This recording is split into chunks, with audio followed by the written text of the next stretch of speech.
కూడి వచ్చిన మీకు అందరికీ ప్రభు అయిన యేసుక్రీస్తు నామంలో వందనాలు చెల్లిస్తూ ఉన్నాను. దేవునికి స్తుతులు చెల్లిద్దాం. హల్లెలూయా, హల్లెలూయా. ఈ ప్రత్యేకమైన సమయంలో సామెతల గ్రంథం 18వ అధ్యాయం 21వ వచనాన్ని చదువుకొని కొద్ది నిమిషాల దేవుని మాటలు ధ్యానం చేద్దాం. సామెతల గ్రంథం 18వ అధ్యాయం 21వ వచనం. జీవ మరణములు నాలుక వశము. చాలు. జీవ మరణములు నాలుక వశము. నాలుకలో జీవ మరణములు ఉన్నాయంట. అంటే మనిషి జీవించాలి అన్నా, మనిషి చావాలి అన్నా నాలుక మీద ఆధారపడి ఉంటుందట. అయితే ఈరోజు ఒక ప్రాముఖ్యమైన విషయాన్ని నేను మీతో పంచుకుంటాను. జీవ మరణములు నాలుక వశము. అలాగే మార్కు సువార్త 11వ అధ్యాయము 23వ వచనం కూడా చదువుకొని ముందుకు వెళ్దాం. ఎవడైనను ఈ కొండను చూచి నీవు ఎత్తబడి సముద్రములో పడవేయబడుమని చెప్పి, బాగా వినండి, తన మనస్సులో సందేహింపక తాను చెప్పినది జరుగునని నమ్మిన ఎడల వాడు చెప్పినది జరుగునని మీతో నిశ్చయముగా చెప్పుచున్నాను. నిశ్చయముగా అంటే ఖచ్చితంగా 100%, 100% ఈ నాలుకతో మనం పలికిన మాట నెరవేరుతుంది. ఎప్పుడు నెరవేరుతుంది అంటే దేవుడు అంటున్నాడు, మనము పలికే ముందు సందేహపడకూడదు, పలికిన తరువాత డౌట్ లేకుండా. ఇది జరుగుతుందా? నేను బుడగ్గిన మాట ఇచ్చేసానే, ఏమండి, బుడగ్గిన మాట ఇచ్చేసానే, ఇది అవుతుందా అని డౌట్ పడుతుంటారు కొంతమంది. బయటికి చెప్పేశానే, ఇది జరుగుతుందా అని డౌట్ పడుతుంటారు మరి కొంతమంది. చెబితే జరగదేమో అని చెప్పుకోకుండా లోపల పెట్టుకునే వాళ్ళు మరి కొంతమంది. దేవుడు అంటున్నాడు, నీవు పలుకు, నీ నాలుకతో పలుకు, నీ నోటితో పలుకు. పలికే క్షణంలో సందేహపడొద్దు, పలికిన తర్వాత కూడా సందేహపడొద్దు. ఆమేన్. హల్లెలూయా, హల్లెలూయా, హల్లెలూయా. నీకు అనారోగ్యం ఉంది, శరీరములో నొప్పులు ఉన్నాయి, కుటుంబంలో ఇబ్బందులు ఉన్నాయి, కొన్ని బాధలు ఉన్నాయి, కొన్ని అవసరాలు ఉన్నాయి. దేని కొరకు నువ్వు ఎదురు చూస్తూ ఉన్నావు? ఏదో జరగాలని ఆశతో దేవుని వైపు చూస్తూ ఉన్నావు. నువ్వు దేని కొరకైతే ఎదురు చూస్తున్నావో, ఏదైతే కోరుకుంటున్నావో, ఏదైతే పోవాలి అనుకుంటున్నావో, ఏదైతే రావాలనుకుంటున్నావో, దానిని నీ యొక్క నాలుకతో, నీ యొక్క నోటితో డౌట్ లేకుండా పలుకు. నాకు స్వస్థత ఈరోజు కలుగుతుంది. ఆమేన్. హల్లెలూయా. నాకున్నటువంటి సమస్యలు తీరిపోతాయి. హోప్ లేదు, తీరిపోవటానికి నీకు హోప్ లేదు. నీ యొక్క సమస్యలు ఇంకో విధమైన ఆ భేదాన్ని, ఇంకొక విధమైన ఆలోచనను నీకు కలిగిస్తూ ఉంటాయి. పలకటానికి ముందు ఆలోచించేది అదే మనిషి. మాట ఇవ్వటానికి ముందు, ఒక మాట పలకటానికి ముందు మనిషి తన యొక్క స్థితిని గురించి ఆలోచిస్తాడు. ఫస్ట్ తన స్థితిని బట్టి, తన స్థితి ఏం చెబుతుంది, జరుగుతుందని చెబుతుందా, సంకేతం ఏమని వస్తుంది, తన శరీరంలో ఉన్న అనారోగ్యం, ఆ రోగం ఏమని చెబుతుంది, ఆ రోగం యొక్క ప్రభావము ఏమయ్యింది. సో సమస్య ప్రభావాన్ని బట్టి, రోగము యొక్క స్థితిని బట్టి మనిషి మాట్లాడతాడు. ఏం కాదులేమ్మా బాగా అవుతుందిలే అంటే, ఏం బాగా కావటమో ఏమో అంటారు. ఏం కాదులే సమస్య తీరిపోతుందంటే, ఏం తీరిపోతుందో ఏమో. ఎందుకు ఆ మాట? తీరిపోతుందా అన్నా దేవునికి స్తోత్రం, బాగా అవుతుందా అన్నా దేవునికి స్తోత్రం, వస్తుందా అన్నా దేవునికి స్తోత్రం, అయితే పోతుందా దేవుని అనరు. వెంటనే వాళ్ళు అనే మాట ఏం కాదులే బాగా అయిపోతుందిలే అంటే, బాగా అయిపోతుందా అన్న అనరు. ఏం బాగవుతుందో ఏమో. ఆ మాట అనటానికి కారణం ఏంటో తెలుసా? వారి యొక్క జబ్బు, వారి యొక్క రోగము, వారి యొక్క పరిస్థితి వారికి తెలుసు. ఆ రోగము, ఆ జబ్బు, ఆ పరిస్థితి, ఆ కష్టము, ఆ అవసరము వారితో ధైర్యంగా మాట పలకటానికి వారిని వెనక్కి లాగుతుంది. అర్థమవుతుందని నేను చెప్పే మాట. ఆ కష్టము నీ మాటను వెనక్కి లాగుతుంది. ఒకవైపు కష్టము నిన్ను వెనక్కి లాగుతుంది, అయితే దేవుని మాట చెబుతుంది సందేహపడకుండా నువ్వు పలికింది జరుగుతుందని. ఆ మాట చదవండి మరొకసారి. తన మనస్సులో సందేహింపక తాను చెప్పినది జరుగునని నమ్మిన ఎడలా. ఆమేన్. సందేహం ఎందుకు వస్తుంది?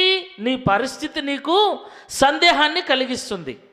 అది ఆలస్యం కావటం వల్లనో, లేకపోతే ఆ వ్యతిరేకమైనటువంటి ఆ స్థితిగతులు, సంఘటనలు జరగటం వల్లనో, ఆ వ్యతిరేకమైన మాటలను వినటం వల్లనో ఏవో నీలో ఒక సందేహాన్ని కలిగిస్తూ ఉన్నాయి.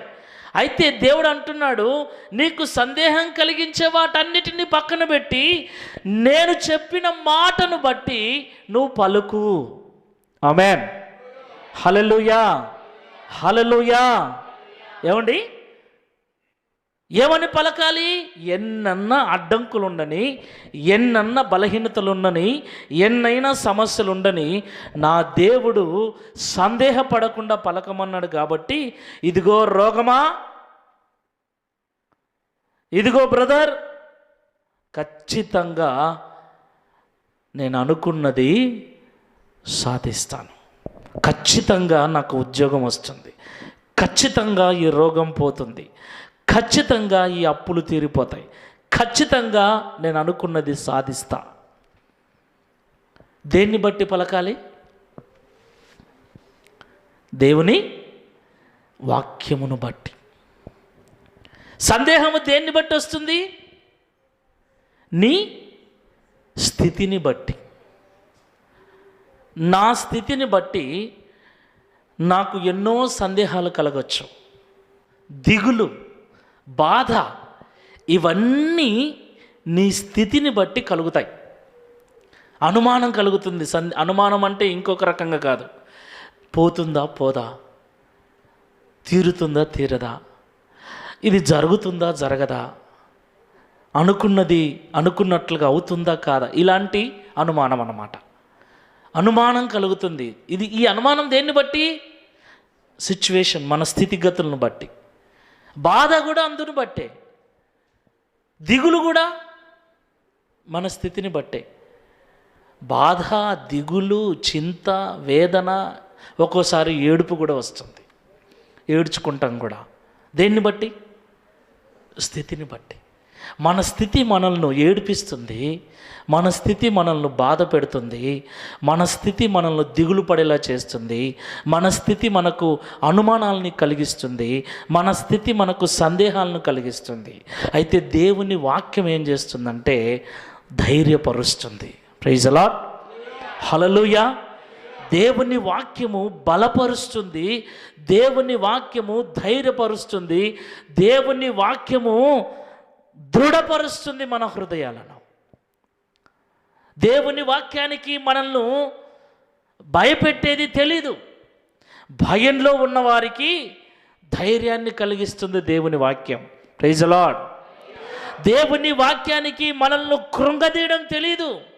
కృంగిపోయిన వారిని లేవనెత్తడమే తెలుసు దేవుని వాక్యానికి. ఆ దేవుని వాక్యం చెప్తుంది ఏమనంటే, నీ స్థితి ఏమన్నా కానీ, ప్రస్తుతం నువ్వు ఎలాంటి ఆలోచనలతోనైనా ఉండు, కానీ నీ నోటితో నువ్వు పలకాలి ఈరోజు. ఏమని? నా దేవుడు ఈరోజు నా స్థితిని మార్చబోతున్నాడు. Praise the Lord. పలుకుదామా అందరం?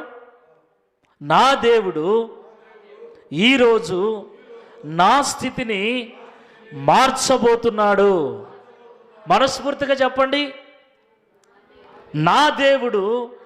ఎట్లా కాన్ఫిడెంట్తో ఎట్లా చెప్పాలి? నా దేవుడు ఈరోజు. ఎట్లా? నా దేవుడు. గంభీరంగా. కాన్ఫిడెంట్ లేదు మీ వాయిస్లో. మీ వాయిస్లో నాకు ఆ గంభీరత కనపడలే, కాన్ఫిడెంట్ కనపడలే. కాన్ఫిడెంట్గా చెప్పండి. ఏమండి, దేవుడు అంటున్నాడండి, సందేహం ఉంటే కాన్ఫిడెంట్ ఉండదు. కాన్ఫిడెంట్ అంటే ఏంటి? ఏమండి? కాన్ఫిడెంట్ ఖచ్చితత్వం, గ్యారంటీ, ఖచ్చితంగా జరుగుతుంది. దేవుడు అంటున్నాడు నిశ్చయముగా, ఖచ్చితంగా జరుగుతుంది. ఖచ్చితంగా జరగాలంటే నీ నోటితో నీవు ఖచ్చితంగా పలకాలి. సందేహముతో, డౌటుతో, అనుమానంతో పేలముఖం వేసుకొని ఆ గొంతులో ఏమి షార్పు లేకుండా, బేసు లేకుండా డల్ వాయిస్తో చెప్పకూడదు. కాన్ఫిడెంట్ ఉన్నవాని ముఖమైనా, కాన్ఫిడెంట్ ఉన్నవాని మాట అయినా, కాన్ఫిడెంట్ ఉన్నవాని ఆ బాడీ లాంగ్వేజ్ అయినా ఎలా ఉంటుందో తెలుసా? కొండను ఢీ కొడతానన్నట్టు ఉంటుంది. కాన్ఫిడెంట్ అలా ఉంటుంది. ఏ ఎగ్జామ్స్ రాయటానికి వెళ్తున్నప్పుడైనా కాన్ఫిడెంట్ ఉండాలి. ఏదైనా ఒకటి సాధించాలి అంటే కాన్ఫిడెంట్ అనేది లేకపోతే, ఖచ్చితమైనటువంటి మనపైన మనకు ఒక నమ్మకం అనేది లేకపోతే దేనిని మనము సాధించలేం. దేవుడు అంటున్నాడు, నీ విజయం, నీ యొక్క స్వస్థత, నీ విడుదల నీ నాలుకలోనే ఉంది. ఆమేన్. ఎక్కడుందంట? నా బలం నా చేతిలో ఉంది. చేతిలో లేదు బలం, నాలుకలో ఉంది. ఏమండి? నాలుకలో ఉంది బలం. దేవుడు అంటున్నాడు, నీ నాలుకలో జీవముంది, నీ నాలుకలో మరణముంది. ఈ నాలుకతో సందేహమైన మాటలు, నిరుత్సాహమైన మాటలు, చాతకాని మాటలు నువ్వు మాట్లాడితే, బలహీనమైన మాటలు మాట్లాడితే అది నీ మరణం, నీ అపజయం, నీ ఓడిపోయేటువంటి నీ ఓటమికి కారణం ఆ మాటలే. అదే నాలుకతో ఉత్సాహమైన మాటలు, నమ్మకమైన మాటలు, ధైర్యముతో నిండిన మాటలు, ఖచ్చితమైనటువంటి నమ్మకంతో నిండిన మాటలు నువ్వు మాట్లాడగలిగితే ఖచ్చితంగా దేవుడు అంటున్నాడు, నేను పలికింది జరుగుతుందని నమ్మాలి. పలికేటప్పుడు ఎలా పలకాలి? పలికేటప్పుడు నో డౌట్, పలికిన తర్వాత తొందరపడి మాట్లాడేసినానే, తొందరపడి పలికేసినానే, అందరి ముందర ప్రగల్భాలు పలికానే అని కొంతమంది దిగులు పడుతూ ఉంటారు. ఏమి దిగులు పడాల్సిన పని లేదు. ఏమండి? సందేహించక ఎవడైతే పలుకుతాడో, ప్రైజ్ ది లార్డ్, హల్లెలూయా, హల్లెలూయా, నువ్వు ఏమైతే సందేహింపక పలుకుతావో నువ్వు పలికినది 100% నెరవేర్చబడుతుందని దేవుడు ఈరోజు మాట్లాడుతున్నాడు. ఎక్కడ లేదు, నీ నాలుకలోనే ఉంది. ఆ దేవుడు ఖచ్చితంగా స్వస్థపరచు. ఎవరన్నా ఒక బలహీనమైన మాట చెప్తే చాలు, ఇంకా నీరసించిపోతాం. ఆమె ఆ మాట అననే, అతను ఆ మాట అననే, వాడు ఆ మాట అననే, ఇక అవుతుందా కాదా, జరుగుతుందా జరగదా? నా ప్రియమైన సహోదరి సహోదరులారా, నువ్వు ఎంతమందైనా, నేను చెప్తున్నా, మొదట నీ స్థితి నిన్ను బలహీనపరిస్తే రెండవది నీ ఇరుగు పొరుగు వారు నిన్ను బలహీనపరుస్తారు. వారి మాటలు నిన్ను బలహీనపరుస్తాయి. వారి మాటలు నీకు నొప్పిని కలిగిస్తాయి, బాధను కలిగిస్తాయి. నీకు ఉన్న బాధ ఒకటైతే మళ్ళీ వాళ్ళ మాటలు రెండవ బాధ.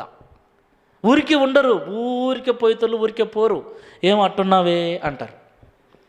ఏం అట్టున్నావే, ఏమైంది, పోతా ఉంటారు. పోయితలు పోక నిలబడి ఏం అట్టున్నావే, ఎవరు పట్టించుంటారు పోయేటప్పుడు వచ్చేటప్పుడు.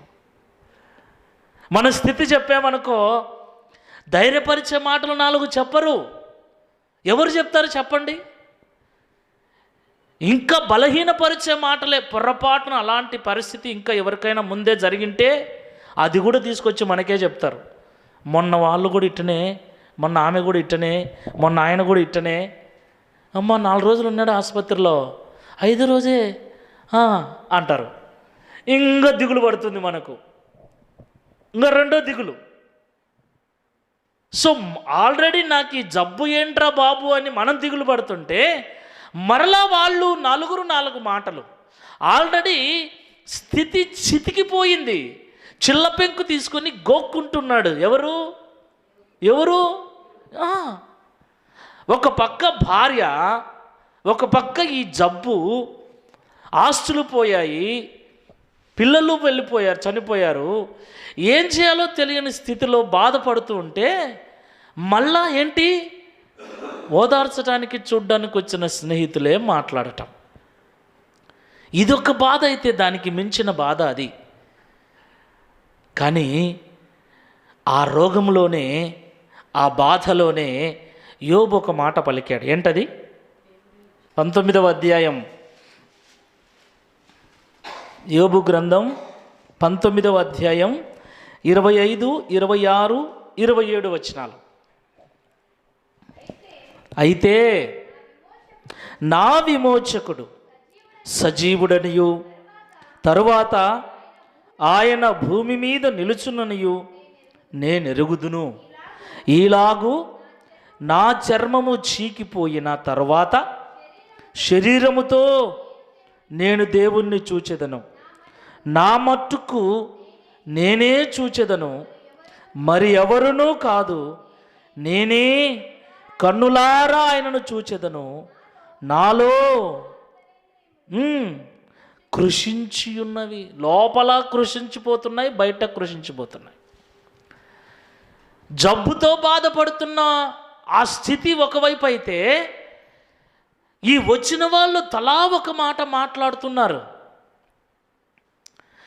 ఈ బాధను భరిస్తూ, వాళ్ళ మాటలను భరిస్తూ, అన్నిటినీ భరిస్తూ యోబు పలుకుతున్న మాట చూడండి.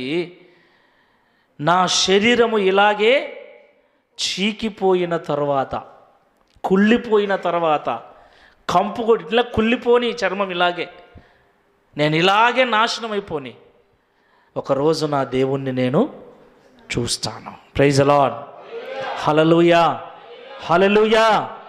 నోటి మాట ఏమండి, వ్యతిరేకమైనటువంటి మాటలు మనం ఈ నోటితో, ఈ నాలుకతో ఎప్పుడు కూడా పలకకూడదు.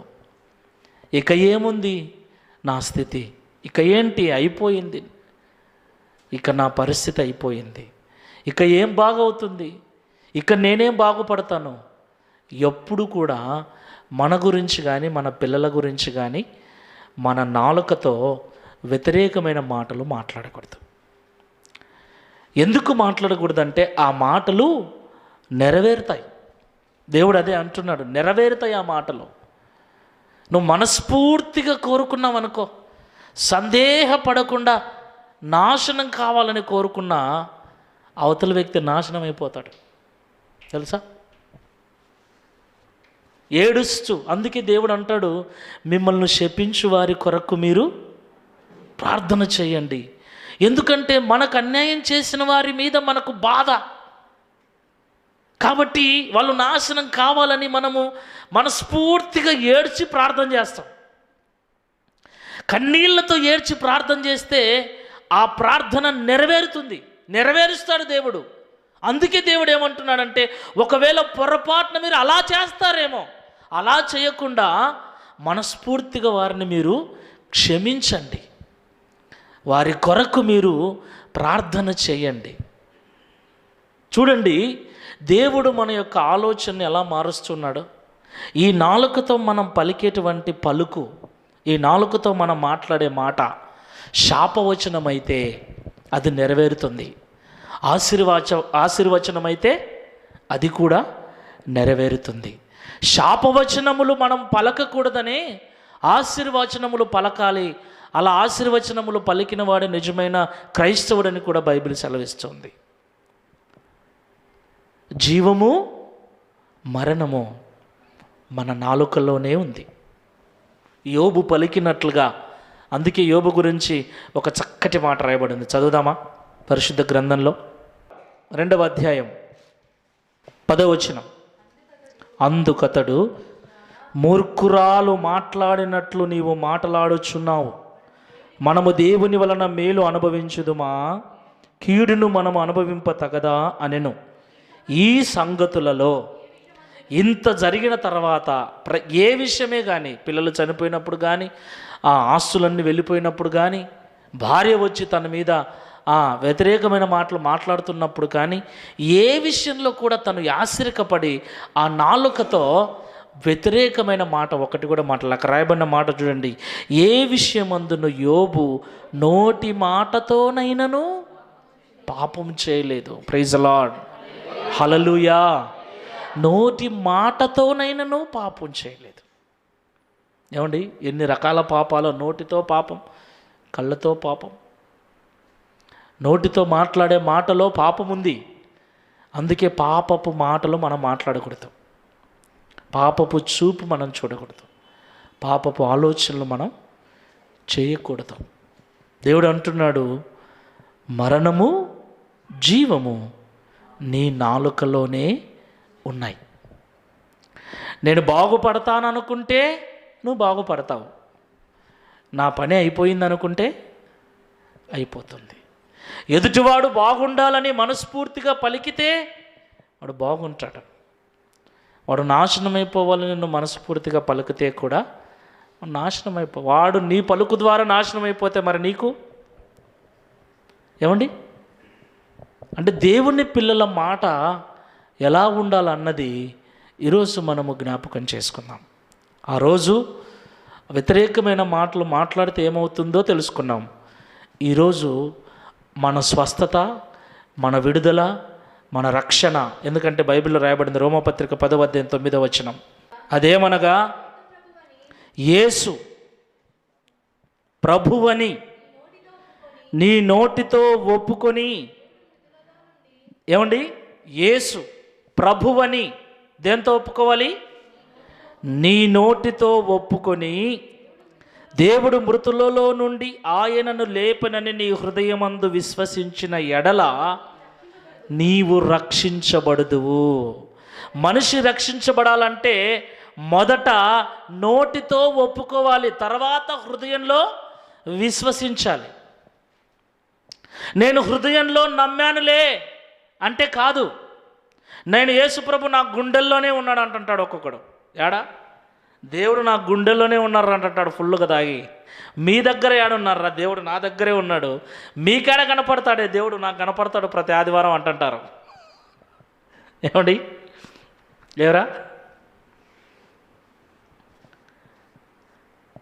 మనకు రక్షణ కలగాలి అంటే, రక్షణ అనేటువంటి పదాన్ని గ్రీకులో సోజో అంటారు. సోజో అనే పదము నుండి రక్షణ, రక్షించబడటం అనే పదం వచ్చింది. ఈ సోజో అనేటువంటి పదానికి నిఘంటువులో వెతికితే చాలా పర్యాయ పదాలు ఉన్నాయి. సోజో అంటే రక్షించబడటమని, విడిపించబడటమని, కాపాడటమని, స్వస్థపరచటమని, భద్రంగా ఉంచటమని, క్షేమంగా ఉంచటమని, బాగుపడటమని ఇన్ని రకాల అర్థాలు ఉన్నాయి. ఇక్కడ రాయబడిన నోటితో ఒప్పుకుంటే, హృదయమందు విశ్వసిస్తే రక్షించబడదువు. రక్షించబడదు అంటే క్షేమంగా కాపాడబడదువు, భద్రంగా ఉంచబడదువు, స్వస్థపరచబడదువు, బాగు చేయబడదువు. నువ్వు బాగు చేయబడాలి, స్వస్థపరచబడాలి, రక్షించబడాలి, భద్రంగా కాపాడబడాలి, క్షేమంగా ఉంచబడాలి అంటే యేసు ప్రభు నన్ను బాగు చేస్తాడని నోటితో మొదట ఒప్పుకోవాలి, తర్వాత హృదయమందు విశ్వసించాలి. నోటితో ఒప్పుకున్న దాన్ని హృదయంలో విశ్వసించాలి, హృదయంలో విశ్వసించిన దాన్ని నోటితో ఒప్పుకోవాలి. Praise the Lord. Hallelujah, hallelujah. నీ హృదయంలో యేసే నీ రక్షకుడు అని ఉంది, యేసు నిన్ను స్వస్థపరచువాడని ఉంది, యేసు నిన్ను బాగు చేస్తాడని ఉంది. నువ్వు హృదయంలో విశ్వసిస్తున్నది ధైర్యంగా ఏం చేయాలి? ఏం చేయాలమ్మా? ఎందుకులేనా, జరిగినాక చెప్తాం. జరిగినప్పుడు చెప్తే సరిపోదు, ముందే ఎందుకు కదా.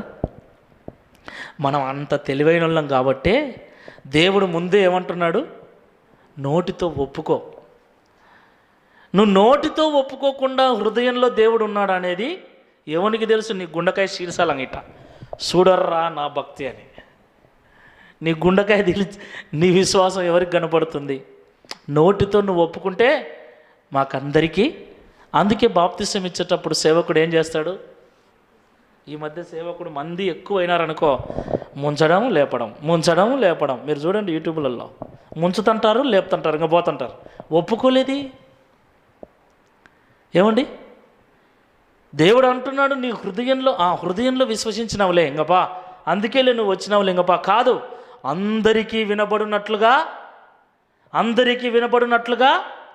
నోటితో ఒప్పుకోవాలి. దేవుడు అదే అంటున్నాడు. యేసుక్రీస్తు, చూడండి, యేసుక్రీస్తు ప్రభువని, యేసు ప్రభు నీ దేవుడని, ప్రభువని నువ్వు ఒప్పుకొనుచున్నావా? చెప్పండి. ఒప్పుకొనుచున్నాను. ఈ బాప్తిస్మము ద్వారా ఆయన నీ పాపములన్నిటినీ కడిగి వేస్తాడని నమ్ముచున్నావా? నమ్ముచున్నాను. వినపడాలి గట్టిగా.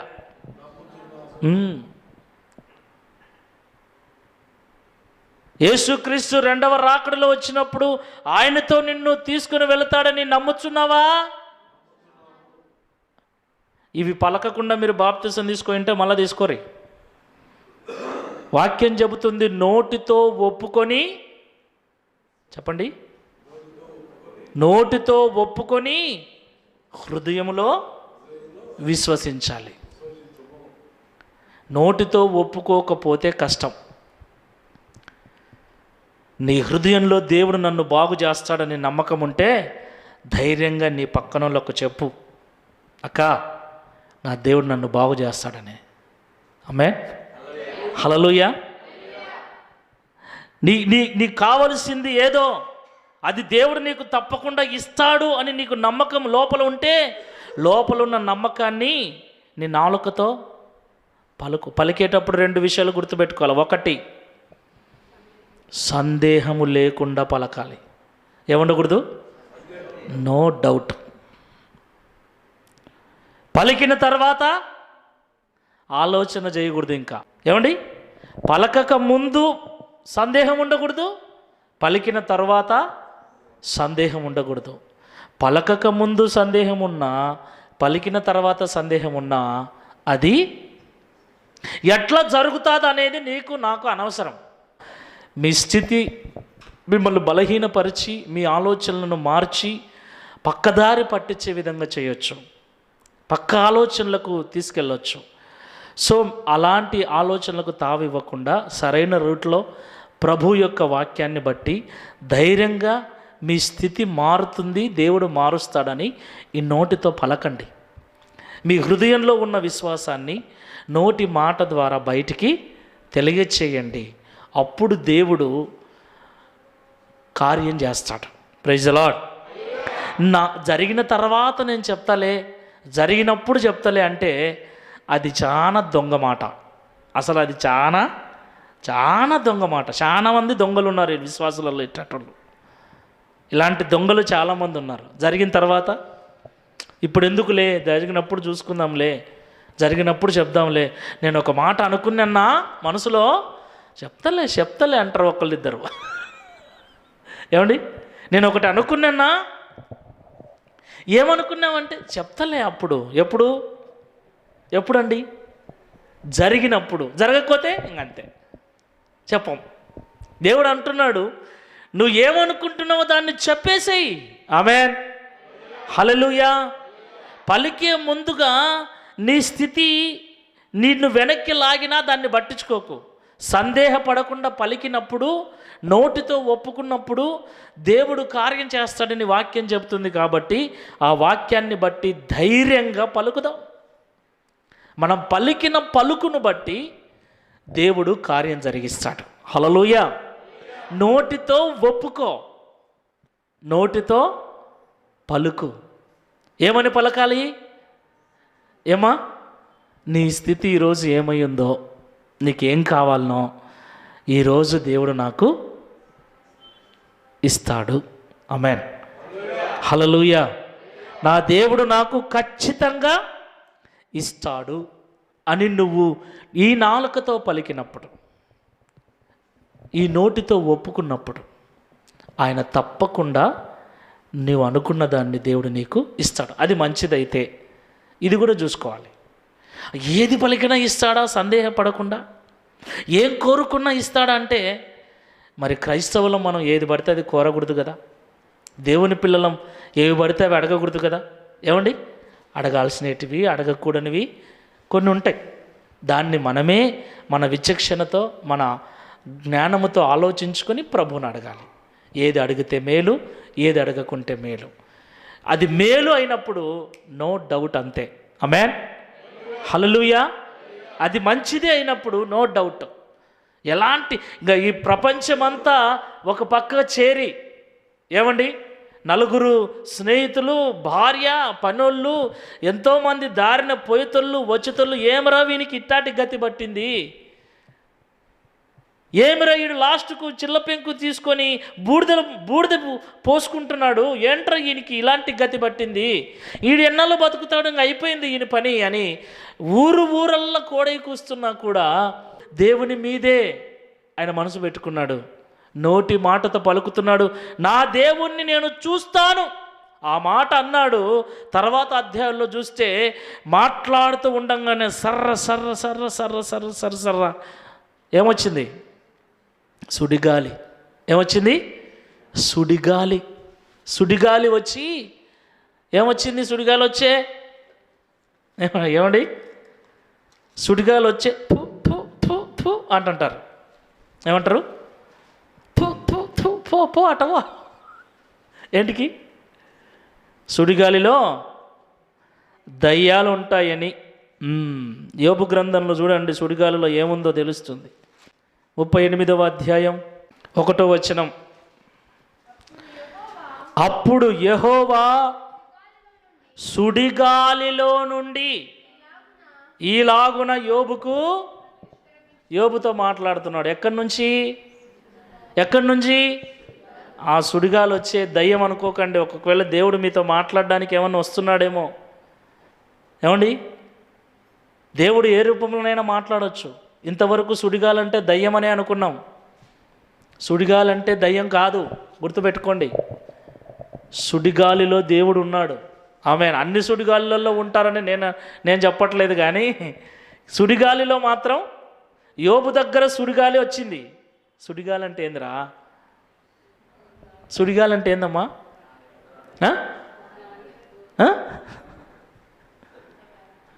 ఎవ్వడూ సరిగ్గా చెప్పుకున్నాడు. సుడిగాలి అంటే ఏంది?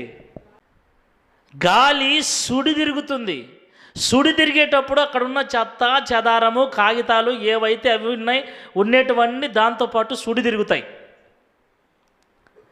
అలాంటి సుడిగాలి, అలాంటిది యోబు ఉన్నటువంటి చోటికి, స్నేహితులు ఉన్నటువంటి చోటికి ఎవరైతే యోబును నిందిస్తున్నారో, మాట్లాడుతున్నారో, యోబు దీనస్థితిని చూసి ఎవరెవరైతే హీనంగా మాట్లాడుతున్నారో అక్కడికి దేవుడు వచ్చాడు.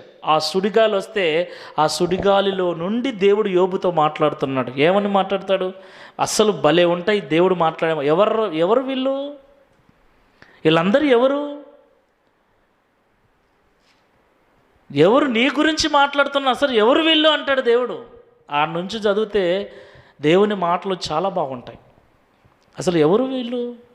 నా సేవకుని గురించి మాట్లాడడానికి ఎవరు వీళ్ళు? అవన్నీ చాలా విషయాలన్నీ దేవుడు మాట్లాడుతూ యోబును ఆశీర్వదిస్తాడు, రెండంతలుగా ఆశీర్వదిస్తాడు. ఆమేన్. హల్లెలూయా, హల్లెలూయా. ఇంక ఏం బాగుపడతా, నిజమే ఏం బాగుపడతా, ఏం చేస్తా, దేవుడు నాకు అన్యాయం చేసినాడు, దేవుడు నన్ను తీసుకుపోకున్నాడు, దేవుడు నన్ను చంపకపోకున్నాడు, ఇట్ట మాట్లాడుతుంటారు. దేవుడు చంపుకొని పోవాలని ఎందుకు పలుకుతావు? దేవుడు నన్ను బ్రతికించాలని పలుకు. దేవుడు ఎట్నే నన్ను ఎప్పుడు తీసుకుపోతాడు, ఎన్నడు తీసుకుపోతాడు అంటుంటావు. దేవుడు ఎందుకు తీసుకుపోవాలి నిన్ను? ఆ మాట పలికే దానికన్నా దేవుడు నన్ను సజీవుల లెక్కల్లో ఉంచుతాడని పలుకు. ఈ రోగం ఎప్పుడు పోతుందో, ఎప్పుడు ఈ పీడ విరగడైపోతుందో అనే దానికంటే నా దేవుడు ఖచ్చితంగా ఈ రోగాన్ని తీసేస్తాడని పలుకు. పాజిటివ్గా నీ నాలుకలోని దేవుడు జీవాన్ని పెట్టాడే. ఈ నాలుక ద్వారా నీ ఆరోగ్యాన్ని నువ్వు తిరిగి తెచ్చుకోవచ్చు. నమ్మకంతో పలుకు, సందేహం లేకుండా పలుకు. పరిస్థితులన్నీ వెనక్కి కాళ్ళు పట్టుకొని లాగుతున్నా కూడా దేవుని మీద నీకు అంత నమ్మకం ఉండాలి. మరి యోబుకు అంత నమ్మకం ఉంది కనుకనే మొత్తము ఏకమై మాట్లాడుతున్న యోబు మాత్రం దేవుని వైపే మాట్లాడినాడు. ప్రైజ్ ది లార్డ్, హల్లెలూయా. నా దేవుడు, నా సజీవుడు అంటున్నాడు. మనము ఒక్కరు వ్యతిరేకంగా మాట్లాడితే, సంఘం గురించి మాట్లాడినా సంఘం మీద మనసు పోతుంది, సేవకుని గురించి మాట్లాడినా సేవకుని మీద, మీ సేవకుడు ఇట్టంటనే అంటే అయిపోయాక ఇంకా ప్రార్థనకే, మీ సంఘం ఇట్లంటనే అంటే అయిపోయా ఇంకా సంఘానికే, ఇంకా మీ దేవుడు ఇట్టంటనే అంటే ఇంకా దేవుని మీద కూడా ఈరోజు కాకపోతే రేపు కొంచెం లేటుగా ఇంకా ఏం దేవుడు పామ్మ అంటాం. మనుషుల మాటలు విని దేవుని వాక్యాన్ని మనము తక్కువ చేయటానికి వీలు లేదు. దేవుని వాక్యము ఎప్పుడూ కూడా నిలిచే వాక్యం, సజీవమైనది, శక్తి కలిగినది. హెబ్రీ పత్రికలో రాయబడి ఉంది, రెండంచులు వాడగలిగిన ఎటువంటి ఖడ్గము కంటెను పదునైనది. ఆ వాక్యమును నమ్మితే, వాక్యాన్ని నమ్మి నీ నోటితో నువ్వు పలికితే, ఒప్పుకుంటే ఆ వాక్యము నీ లోనికి వెళ్ళి నీ శరీరాన్ని శుద్ధి చేస్తుంది, నీ హృదయాన్ని శుద్ధి చేస్తుంది, నీ కుటుంబ స్థితిగతులు మారుస్తుంది. అంత బలమైన వాక్యాన్ని చెప్పుడు మాటలు విని మనము నిరర్ధకం చేసుకుంటూ ఉన్నాం. కాబట్టి ప్రియులారా, ఈ నాలుకతో పనికిమాలిన మాటలు మాట్లాడకండి. నంబర్ 1, ఈ నాలుకతో బలహీనమైన మాటలు కూడా మాట్లాడకండి. ఏ మాటలు మాట్లాడాలి? మంచి మాటలు మాట్లాడాలి, ఆశీర్వాద వచనాలే మాట్లాడాలి. Praise the lord. ఎందుకు మాట్లాడాలి? మన మాటలో శక్తి ఉంది, మన నాలుకలో జీవం ఉంది. ఏం కాదులే అత్త, దేవుడు బాగు చేస్తాలే అంటే సరే అమ్మా, ఏమనాలి? సరే తల్లి, హల్లెలూయా. నీ కోడలు చెప్పినా నీకు, నీ కొడుకు చెప్పినా నీకు, లాస్ట్కు సేవకుడు చెప్పినా నీ నోటిలో మాట రావట్లే. ఏమని? బాగా చేస్తానైనా, సరేనైనా, దేవునికి స్తోత్రం, హల్లెలూయా, హల్లెలూయా, హల్లెలూయా. నీ స్థితి మారుస్తాడు దేవుడు. మారుస్తాడా? నాకు అదే కావాలనైనా, ఎదురు చూస్తున్నా నేను. దేవుడు మారుస్తాడు. ఏమి మనం నోటితో పలుకుతున్నాం? ఇంకా ఏం బాగు చేస్తాడు? ఇంకెప్పుడు బాగు చేస్తాడు? ఇదే ఇంకెప్పుడు, ఎన్నిసార్లుగా తిరిగినా, ఎంతమందితో ప్రార్థన చేయించుకున్నా, నీ నోటితో మాట నువ్వు బలహీనంగా పలుకుతున్నావు కాబట్టి ఆ బలహీనతలు నిన్ను విడిచి పెట్టట్లేదు. ఆ బలహీనమైన మాటలు మాట్లాడటం మానే. ఈరోజు చెడ్డ మాటలు మాట్లాడటం నువ్వు పోయిన వారం నుండే మానేయాల. ఈరోజు బలహీనమైన మాటలు పలకటం మానే. చాతగాని మాటలు పలకటం మానే. ధైర్యమైన మాటలు, నా దేవుడు ఉన్నాడు. మేన్ ఏమక్క ఇంకెప్పుడు అక్క, పోనీలేవే, నా దేవుడు ఉన్నాడు, నా దేవుడు ఏదో ఒక రోజు నన్ను బాగు చేస్తాడు, చూస్తూ ఉండును. ఆమేన్, హల్లెలూయా. చూస్తూ ఉండు, ఏదో ఒక రోజు నా దేవుడు సంపూర్ణ ఆరోగ్యంతో నింపుతాడు. నా దేవుడు నన్ను నడిపిస్తాడు, నన్ను బాగు చేస్తాడు. సరే, ఒకవేళ బాగు చేయకపోతే ఏంటి పరిస్థితి? సరే, ఒకవేళ బాగు చేయకపోతే నా దేవుడు బాగు చేస్తాడే. నా దేవుడు చనిపోయిన వాళ్ళను తిరిగి బ్రతికించిన వాడు. నా దేవునికి ఈ రోగం ఒక లెక్క, నా స్థితి మార్చటం దేవునికి ఒక లెక్కనా? చిటికలో మారుస్తాడు ఆయన. అంత సమర్థుడు, అంత శక్తివంతుడు. నాకు తెలుసు, ఒకవేళ ఆయన మార్చకపోయినా ఎన్నాళ్ళు బతుకుతాం ఇంకా? ఆమేన్, పరలోకం పోతా. ఆమేన్, పరలోకం పోతానే, అంతేగాని నా దేవుణ్ణి మాత్రం నేను విడిచిపెట్టను. Praise the Lord. సహవాసాన్ని విడిచిపెట్టను, దేవుణ్ణి విడిచిపెట్టను, వాక్యాన్ని విడిచిపెట్టను. నా దేవుడు బాగు చేయటానికి సమర్థుడు, చేస్తాడు. ఆయన చేయాలనుకుంటే చేస్తాడు. నేను నమ్ముతున్నా కాబట్టి ఆయన చేస్తాడు. ఒకవేళ నా ఆయుష్కాలం తీరిపోయిందేమో, లక్షణంగా నేను దేవుని సన్నిధికి వెళ్తా. అంతేగాని నన్ను బాగు చేయలేదని, నాకు బాగు కాలేదని దేవునికి దగ్గరికి వెళ్ళకుండా, మందిరానికి వెళ్ళకుండా నేను ఉండను. Praise the lord. మనం పలికే మాటలు అలా ఉండాలి. అలా పలకకుంటే ఇక మనం అన్ని విషయాలలో ఓడిపోతాం. కాబట్టి ఈ నాలుకలోనే అన్నీ పెట్టాడు దేవుడు. ఈ నాలుకలోనే అన్నీ అంటే అన్నీ. నువ్వు బాగుపడాలన్నా, నువ్వు పరలోకం చేరాలన్నా, నీకు స్వస్థత కలగాలన్నా, నీ అప్పులు తీరాలన్నా, నీకు ఉద్యోగం రావాలన్నా, ఇక నీకు ఏం కావాలన్నా సరే. ఆమేన్. అయితే పలికేటప్పుడు ఏం చేయాలి? అనుమానం లేకుండా పలుకు. పలికిన తర్వాత కూడా అనుమానం లేకుండా ఉండు. ఇంకా దిగులు పడొద్దు, చింత చేయొద్దు. ఆయనకు చెప్పేశాను కదా, సరే ఆయనే చూసుకుంటాడు. ప్రభువా, నేను మాట పలికేశాను నీ మీద నమ్మకంతో. ఆమేన్. ఏమనాలి? నీ మీద నమ్మకంతో నేను మాట పలికేశానయ్యా, నువ్వు జరిగించకపోతే నా మాట పోతుంది. Praise the lord. ఆయన మాట తీసేసేవాడా? ఆయన మీద నమ్మకం పెట్టుకున్న వారిని ఆయన ఎన్నటికీ సిగ్గుపరచడు. Praise the Lord. సిగ్గుపడనీయడు ఆయన. కాబట్టి నమ్మకంతో పలకండి. లోపల దేవుని మీద నీకెంత విశ్వాసం ఉందో ఆ విశ్వాసం అంతటిని నీ నోటి ద్వారా ప్రజలకు ప్రకటించు. Praise the lord. నీ నోటితో ఒప్పుకునేంత వరకు నీకు కార్యము జరగదు. ఇది గుర్తుపెట్టుకో. ఒప్పుకో, ధైర్యంగా చెప్పు. దేవుడు నీ ధైర్యానికంటే మించిన గొప్పోడు. ఆమేన్. అవుతుందా అని నువ్వు సందేహపడుతున్నావే, దానికి 100 అంతలు కార్యం చేయగల సమర్థుడు. Praise the lord. అసాధ్యుడు ఆయన. ఎవరు? ఎలాంటి గొప్ప కార్యమునైనా సులభంగా చేయగల సమర్థుడు. మనం గొప్ప కార్యం అనుకుంటుంటాం, ఆయన సింపుల్గా చేసేస్తాడు. ఆయన అసలు మనము ఆయన ఉన్నతాన్ని, ఆయన యొక్క గొప్పతనాన్ని, ఆయన శక్తి సామర్థ్యాలను మన జ్ఞానానికి మనం లెక్క కట్టలేం. ఏమండి? లెక్క కట్టలేం. కాబట్టి భూమి నేను చాలాసార్లు మీకు చెప్పాను, ఈ శూన్యంలో భూమి ఏదో ఒక చుక్క. ఈ శూన్యంలో, ఈ విశ్వంలో భూమి ఒక చుక్క అంట. ఆ చుక్క అంటే ఏం చుక్క? నీళ్ళ చుక్క కాదు. ఒక పెన్నుతో, ఒక పెన్సిల్తో పేపర్ మీద అట్లా చుక్క పెట్టామనుకో, ఎంత ఉంటుంది చుక్క? చాలా సన్న. ఈ సృష్టిలో, ఈ విశ్వంలో భూమి అంత సన్న సుక్క అయితే ఆ సన్న సుక్కలో నువ్వు నేను యాడుంటాం? అంత గొప్పడు దేవుడు, ఆలోచించండి.